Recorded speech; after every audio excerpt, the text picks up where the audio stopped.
I know that some of you have heard this poem before, but I think it's appropriate for today. About 30 years or so ago, I used to go to meetings of the Indian Workers Association in Great Britain. And on the posters there were pictures of two men, Uddham Singh and Baghat Singh. I didn't know who they were, but after a while I found out who these martyrs of the Indian Revolution, these fighters against imperialism were. And if you like, this poem uses those two men as an example of the internationalism that I think is appropriate to today.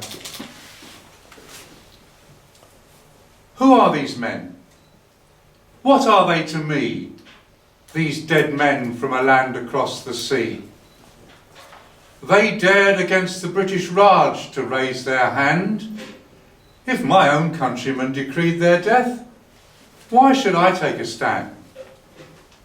But the British ruling class that these men defied plundered with sword and gun and sly intrigue, and their modern spawn smile with imperialist pride, and guns behind their back and lackeys in their league plunder away still more and keep the plundered poor.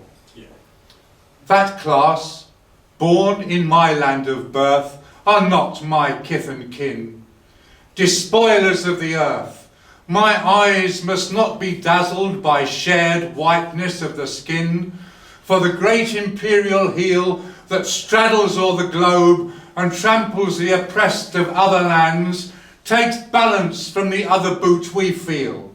On both its feet imperialism stands. So we must see imperialism fall.